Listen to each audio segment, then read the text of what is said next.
முன்னொரு காலத்தில் தும்பை என்கின்ற பெயருடைய சிவபக்தி வாழ்ந்து வந்தார். சிவதொண்டே பெரிதொண்டு உயர்வொண்டு எதிர்கொண்டு நெறிகொண்டு வாழ்ந்த அவள் உடல் பொருள் ஆவி அனைத்துமே சிவன்பால் அன்பு கொண்டிருந்தாள்.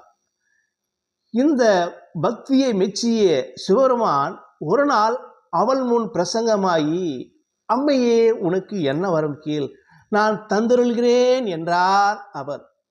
அந்த பெண்மணி சொன்னார், ஐயனே, உன் திருமுடி மீது என் திருவடி இருக்குமாறு வரம் தருவாயாக என்று கேட்டார்.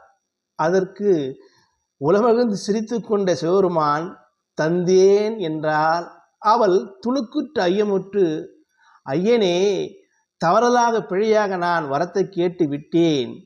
உன் திருவடி என் திருமுடி மேல் இருக்க வேண்டும் என்ற வரத்தை மாற்றி உன் திருமுடி மீது என் திருவடி இருக்க வேண்டும் என்று வரத்தை கேட்டுவிட்டேனே, பிழையாக என்னை மன்னித்தருளிவா என்று கேட்டாள்.